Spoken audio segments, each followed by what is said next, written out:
Hello and welcome to the Wisepreneurs podcast. My name is Nigel Rawlins and I work with a range of women who are professionals in their field. They're often 50 to 60 years old who want to start their own business. In this podcast, I'll be interviewing a range of guests who will be able to tell you how they've done it themselves, and others who will give you hints and ideas and tips and maybe the confidence you need to go out and start your own business.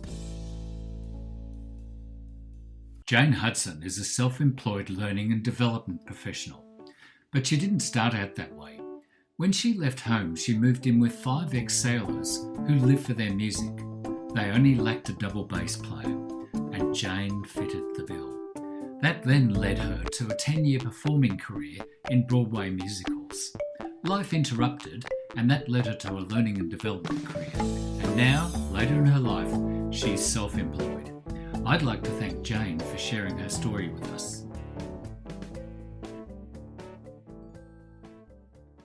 Welcome, Jane, to the Wisepreneurs podcast, and thank you for joining me. Could you tell us something about yourself?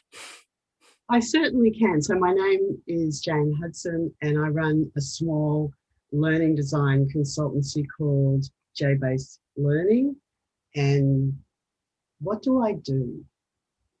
So I do a range of things, anything from writing e-learning programs through to providing strategic advice to senior leaders about how they can approach their organisational learning strategy and build really positive cultures for their people. So it's a really broad spectrum, anything from writing to graphic design, to building PowerPoints, to writing strategic plans and documents. That's what I do. And you're working for yourself? I am. I've been working for myself now. I was just thinking about that this morning, about 18 months, coming up 2 years in July. So I run my business from home, which is really cool, and had planned to run it very much as an online digital-based business. And then, of course, COVID hit, was just really pushed everybody into realising that you can do great work and where you live shouldn't affect the opportunities that you can have access to. Well, there's a couple of things there. Where you live for one and why. And the other one is how COVID has changed your business. So let's start. Where do you live? I live in regional Victoria. So I moved out of Melbourne coming up for 3 years ago. And the first year so I'm about 2 hours out of the city by public transport or car. Bit of a go back, like tree change kind of situation. And the first year that I was living up here, I was commuting to Melbourne for a job that I had on the other side of town. So that was good. And in the end, I went, I just don't want to do this commuting anymore. I really want to run this business from my home office. So now I get to live in the country and I get to do work that I love to do. And pretty much I don't need to travel anywhere to do it, which is pretty awesome. Yeah, no travelling. So I think a lot of people since COVID have begun to realise that the commute takes up an awful lot of time. So whether they'll ever want to go back to that. So let's come back to COVID. Yeah. How has that affected your work? Have you, in terms of getting work and all that? In all honesty, and I probably have the survivor's guilt in this comment, in all honesty, it really has not had a negative impact ongoing for me. When it first hit and we started going into lockdowns, I lost a few jobs and I lost a few potential jobs.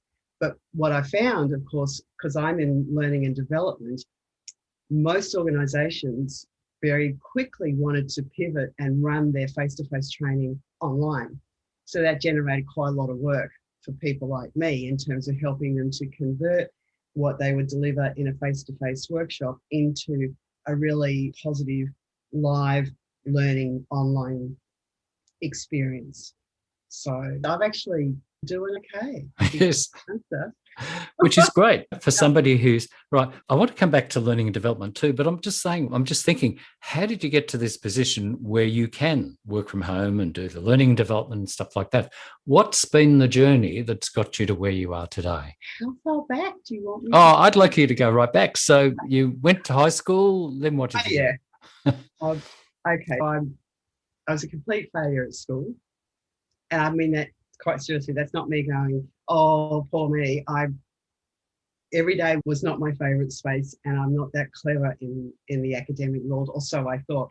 So I left school. I didn't know what I wanted to do. I just started getting like menial jobs. I moved into share houses. Now, I'm an old timer, so we're going back to Sydney in the late 70s, early 80s. So I was living in this share house. I learnt piano as a child, living in a share house with 5 ex-Navy sailors, all musicians, all passionate about their music, practicing 6 to 8 hours a day.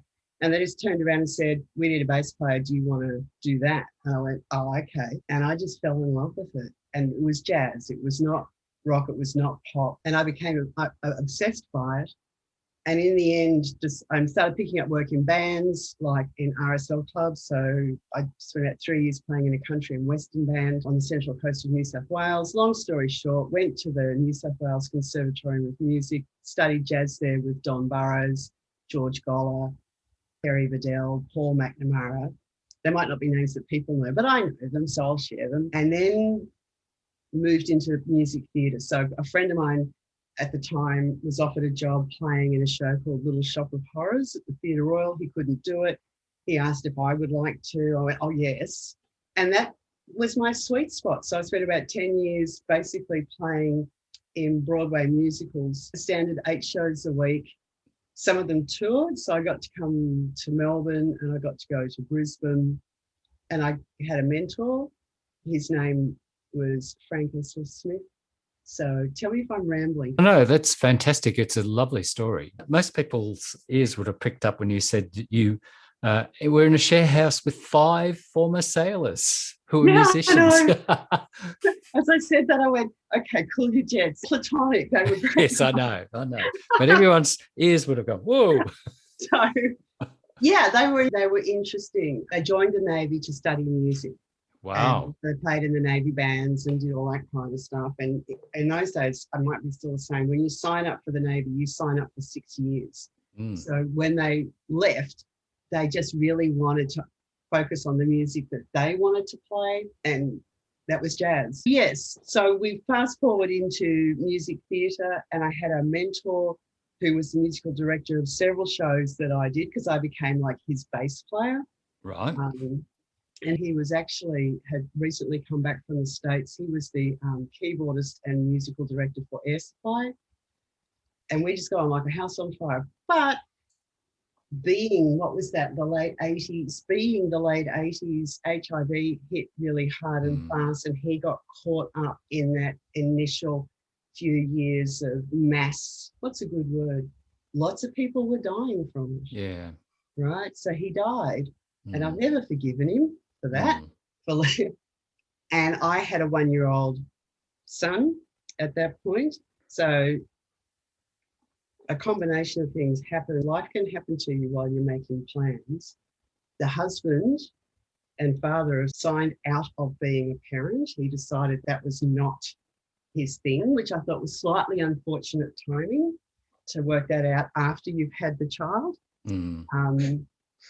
So I came back to Melbourne. So I'm from Melbourne originally. Family had moved up to Sydney, lived up there for 20 years, and I moved back to Melbourne with the then 1-year-old son in tow, going, I need to live somewhere where there are opportunities. So I was living in the Blue Mountains by then, and I need to make some really quite significant changes to what I do in order to be a responsible, soul-supporting parent, basically. Yeah. And I have no regrets. So without wishing to sound callous or uncaring, it was hard when the husband left. And the benefit of hindsight, it was actually the kindest thing he could have done for the two of us.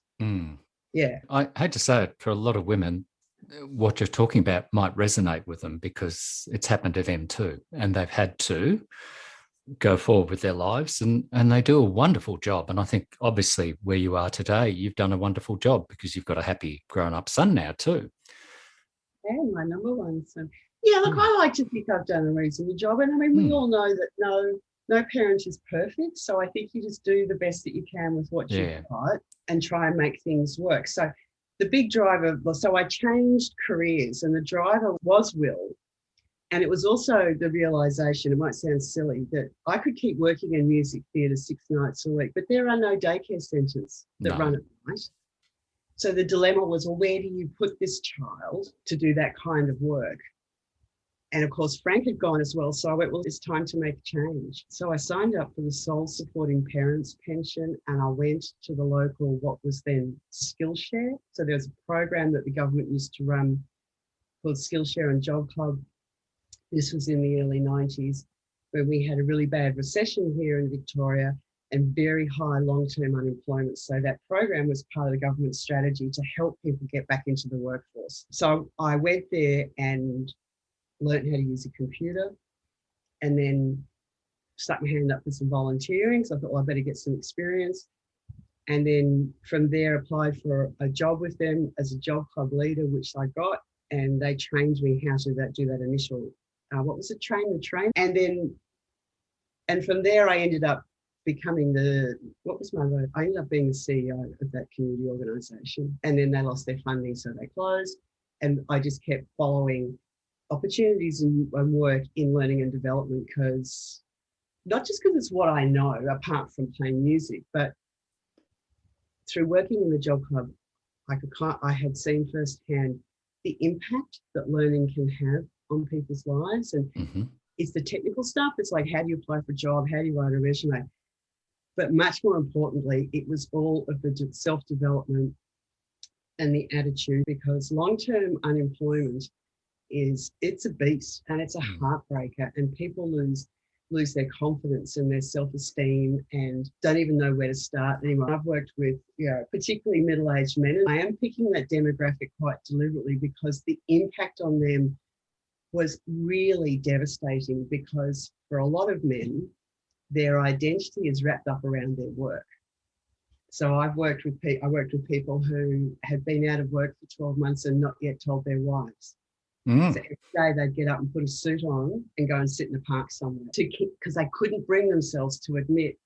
Or I had one person who, by the time he came to the job club to get some help, he used up all his savings. The electricity had been cut off, the gas had been cut off, the phone had been cut off. He was just absolutely threadbare.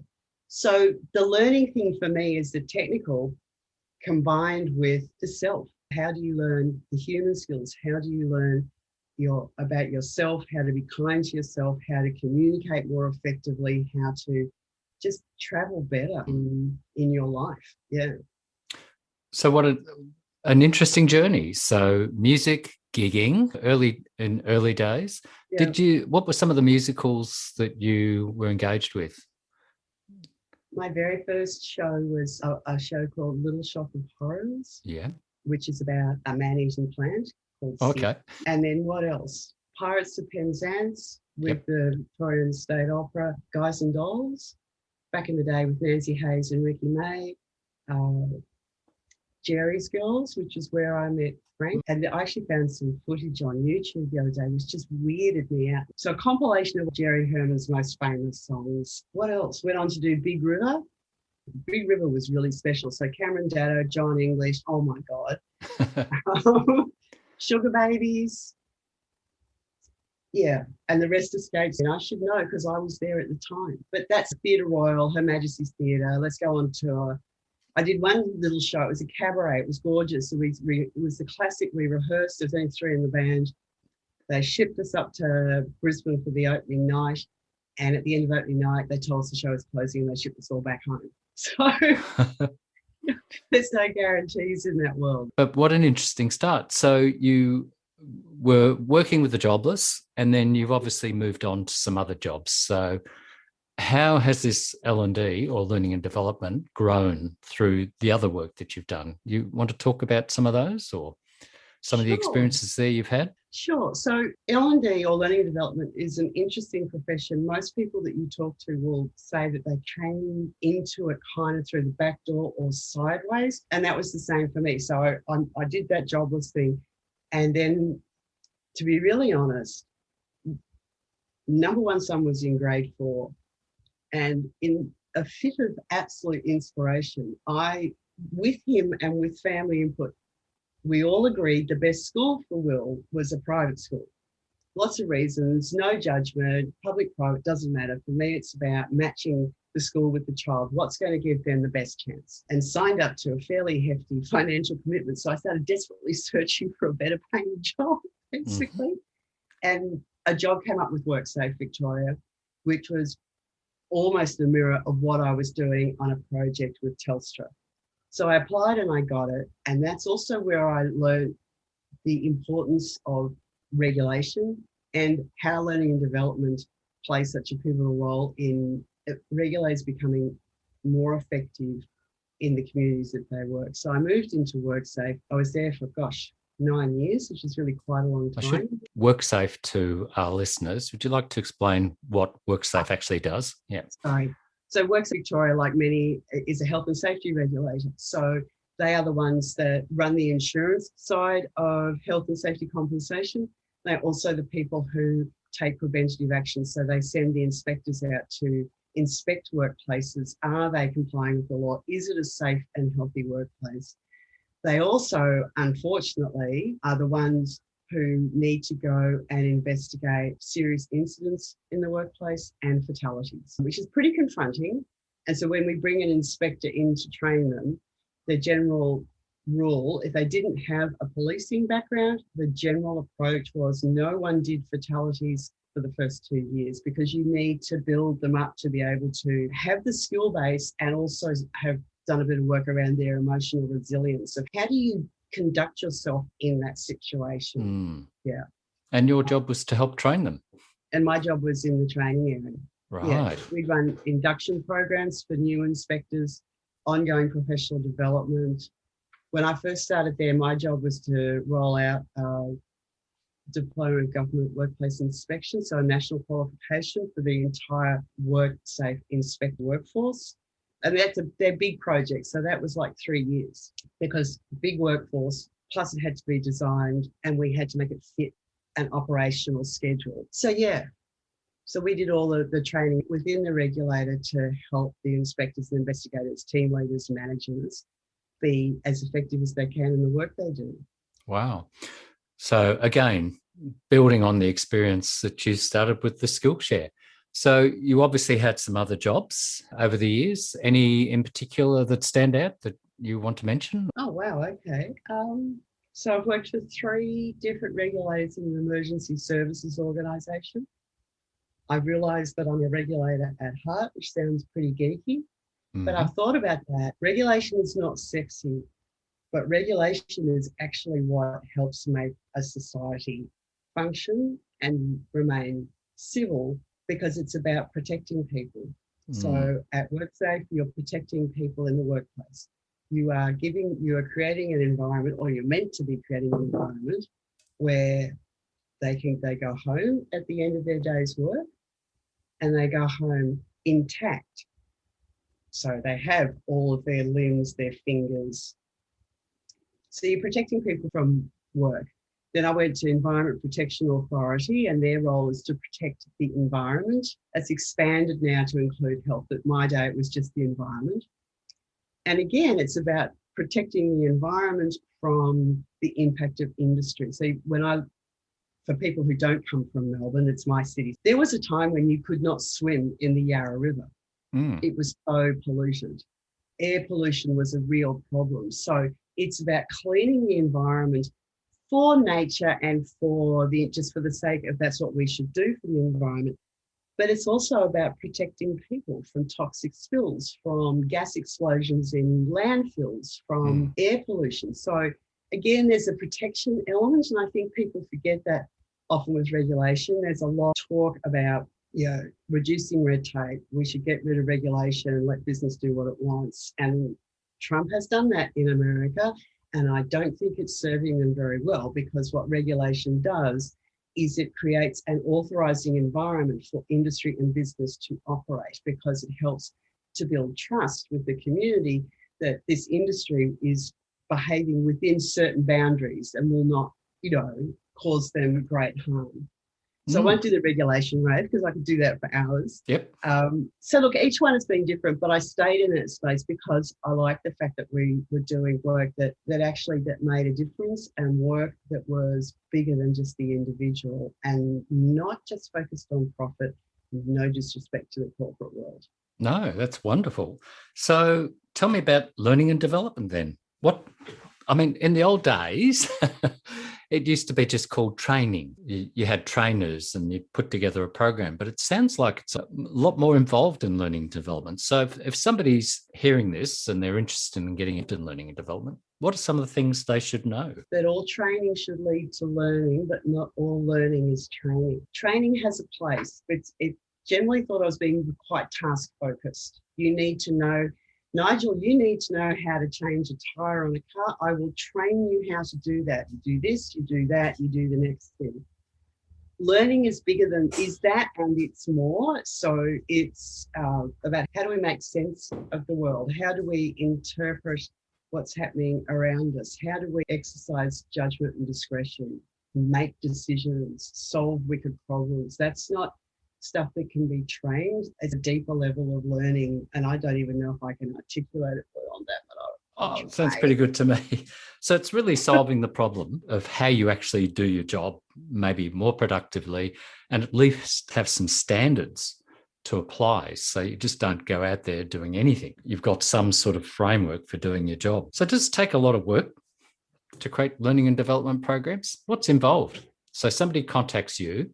The starting point with the learning and development of intervention solution program is to really understand what is the problem that is happening. So often managers will come and there's an issue that they've identified and they go, I need you to build me a training program for this, which is a great place to start. But we need to look at, well, is the problem that you're seeing the real problem, or is it a symptom of a bigger problem?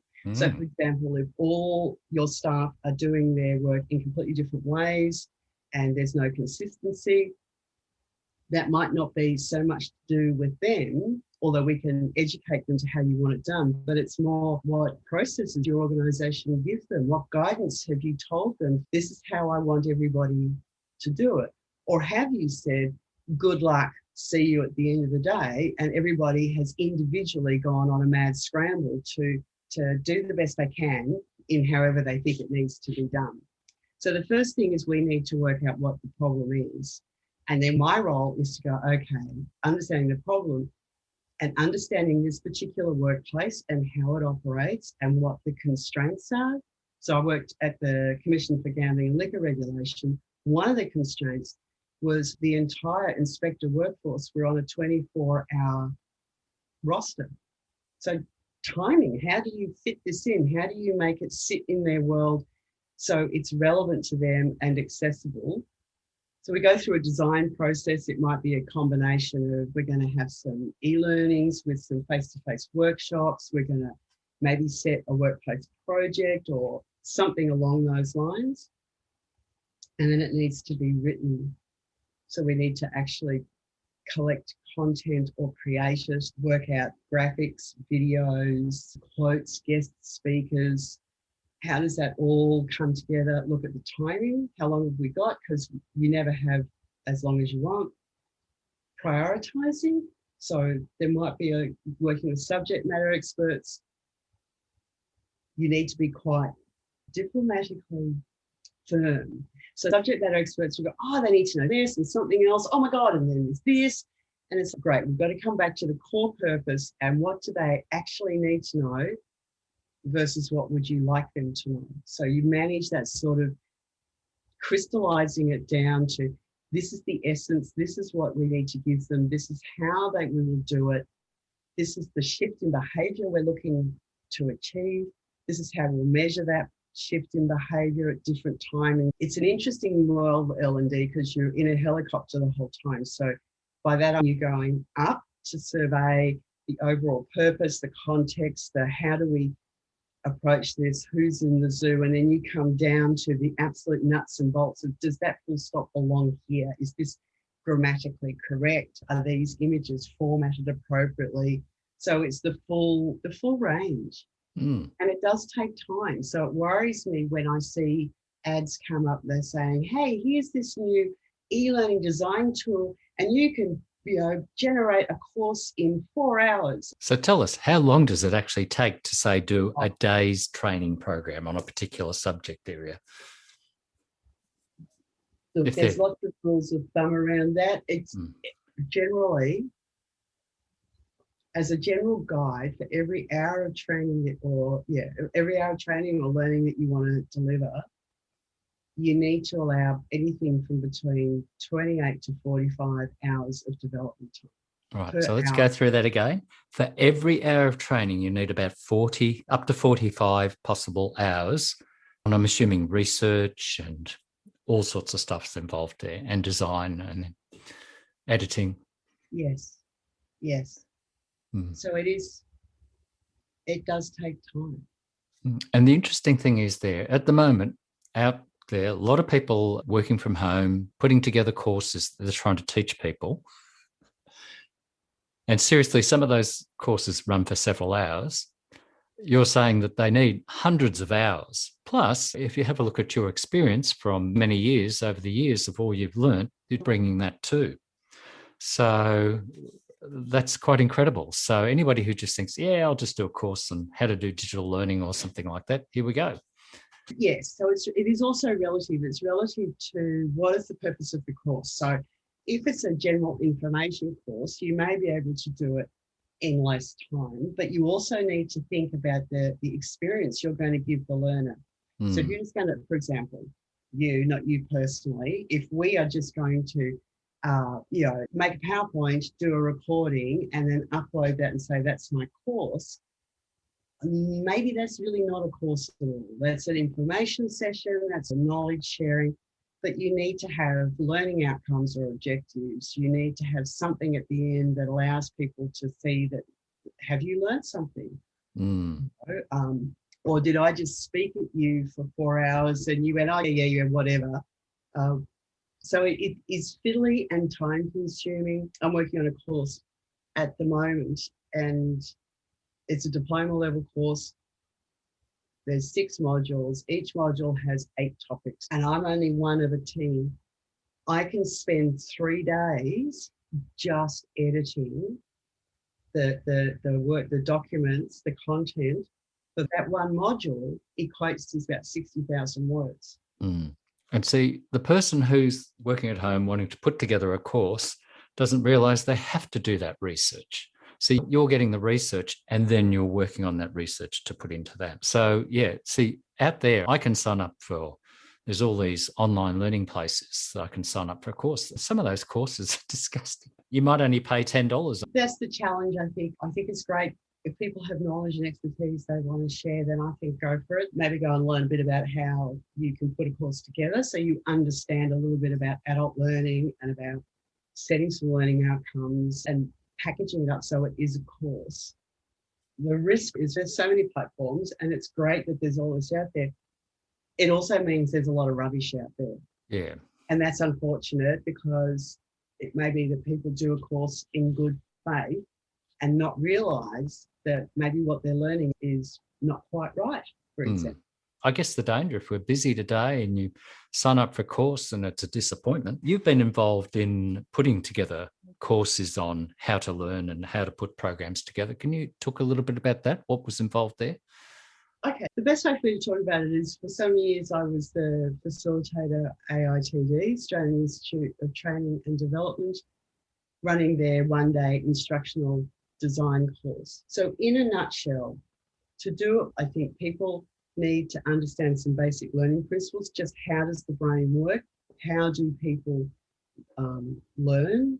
They need to know how to analyse the situation, which I've discussed. I don't even know if I can articulate it at this moment. It's in the doing. It's one of those weird ones. You can read and study about it, but it's actually in the doing that you learn how to do it. So What we did in this course is we tried to make it very practical and almost like project-based. So, we'd say to the participants who booked in, to come either with something that they're currently working on or that they are thinking they want to do. So you can use that as a platform to go, let's start at the beginning, ladies and gentlemen. Let's start with how do adults learn, and then why are you doing this? And whatever way you design your course, ultimately your job is to facilitate learning. If people learn what you set out for them to learn, then that's a good day's work. Yeah. So again, more experience that's taken to this point. Let's just change a little bit and talk about, you're now working for yourself. What's involved in that? as on the business side of working for yourself rather than doing, which is the work yourself. Tell me about the business side of working for yourself. Okay. I can only reflect on the journey that I took. I think getting yourself a business coach is a really good idea. Why is that? Because it's a whole different skill set. Like for me, like I do know learning and development, but until I decided I really wanted to make it I wanted to become self-employed. So I started doing this as a side gig to my full-time job, and I got myself a business coach, and I also just tried to learn as much as I could. It is a different skill set. So marketing, I now understand what marketing is. I never knew what that was. How do I structure the business? I've stumbled along with my kind of work because you have commitments. So now you have legal obligations in terms of, tax, your obligations in terms of running the business. Do you want to be a sole trader? Are you better to be a company? All those things that as an employee, that's not your concern. I don't have to know about that. Exactly. That's the point about self-employment. It is a business, and you may have a skill that you've just been describing that you've grown over the years that's made you rather unique in your industry. But yeah, the business side of it, and that's what people have got to hear. So marketing, you're talking about accounts, and accounts. How do you juggle all that? You've also got to do the work. You've got to get the work. I think juggle is the word. Yeah. And now I understand when I used to hear business people, especially sole traders and small outfits like me, there's this constant tension between working on the business and in the business. So in the business is the work that you've got clients asking you to do. I'm designing this program, I'm launching this course, whatever. On the business is the marketing. How do you a presence on social media? Because social media is huge. And it's a great marketing tool if you know how to use it. And it's time consuming. So if you want to run a blog a week, I realise, and I write for a living, my energy for writing my own stuff is quite low. But to generate a blog a week, that's a couple of days' work every week. Yeah. To get a long form blog. So then you got to start to think out about outsourcing and how do you manage that and can you afford it? And then suddenly every quarter rolls around and your accountant's sending you a reminder saying, you've got to submit your business activity statement. Oh man, do I? Okay, I'll get that done. So it's juggling, and then it's systems, putting systems in place as you go to sort of help you get more streamlined.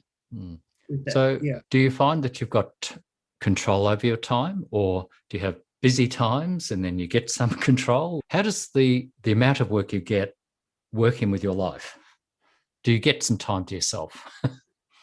Okay, that's a great question. I intend to. Yep. I intend to get time for myself. But in all fairness, the other way I look at it is I wanted this. I'm not work shy. Have I got the balance right? No. Will I? Eventually.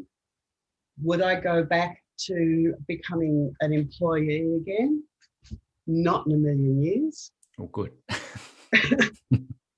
It served its purpose and I was very happy when I did it, but no. So then it comes down to confidence. Confidence in an impermanent world, which is what you are when you run your own business. So if work doesn't come, it's okay. Something will come. You will not starve. You will not lose the house. You will not end up on the streets. And then it's about what kind of work you want to take on and where's your price point. So one of the things, and I'm doing a job now, which technically I probably should not have taken on, but I wanted to. So not all gigs will pay the same and not all will be fantastic payers.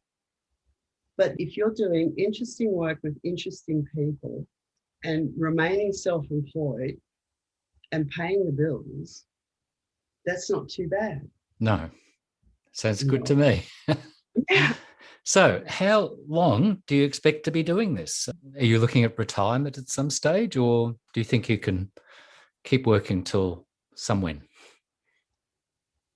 When are you going to quit? I don't think I will. I don't think I'm built to retire.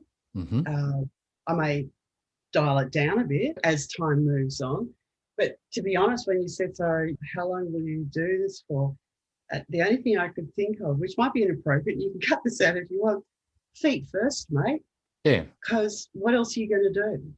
And if you can craft a lifestyle where you can bring it down to, it is more a part-time work and you're getting the interesting work you like, and you built some space to do other things. I don't know. I look at people like Sir John Gielgud, the actor, the English actor, who the story going around that even at the age of 91, he was ringing his agent, berating him for not getting John enough work. Yes. And there you go. We can do this till we can't do it anymore. And I think that's a really good answer, that whilst you're enjoying the work, maybe in your 80s, you might say, I can't concentrate for long hours, but I can work for this much because I've got other things. And you may find that there's all other commitments you've got as we get older. I remember when my parents retired, I had to make an appointment to see them. They were so busy. So, yeah, I think that's a great answer. Is there anything else that we haven't covered that you'd like to say?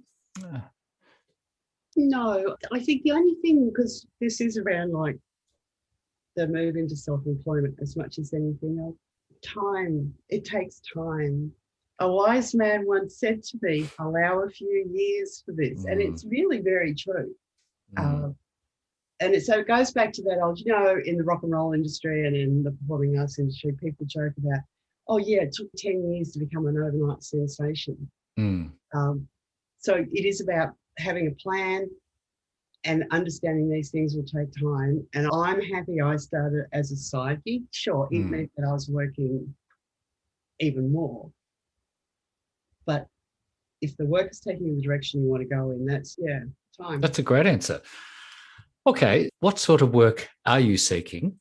I think there's two key areas. One is the straight out learning design. So if people work for organisations and they have an idea for a course or they've identified a need and they need some help in that area in terms of designing it and creating it so it really works, then that's what I'm doing most of my time on. But the other thing that I really want to do more of, I was doing a few years ago and I want to come back to it, is really helping people on their journey. So coaching, facilitating, helping people to understand themselves, their drivers, why they behave the way they do, so that they have a better opportunity to create more positive workplace relationships. Because I think at the end of the day, most of us spend an awful lot of time at work and we don't go to work to have a crap time. So how do we exercise our agency to improve ourselves and to also manage the impact on other people? So that sort of coaching, facilitating, self-development space is the other area that I really have a keen passion for. Excellent. Okay, so you have a website? jbaselearning.com.au, and the base, double base, the J because that's the letter of my first name, and the learning codes, that's my thing. Yeah. Now, we'll put this in the show notes, so if people didn't get it, they'll be there. They can find you on LinkedIn. Yes. Jane Hudson on LinkedIn. And I think you're on Twitter as well, aren't you? Yeah, they're the best two social media platforms for Jane. So that's where you'll find Jane. Jane, this has been a wonderful conversation. So thank you very much for telling us everything. And I'm hoping people will get some inspiration for this, not just about self-employment, but learning and development as well. Cool. Thank you. Thanks so much, Nigel.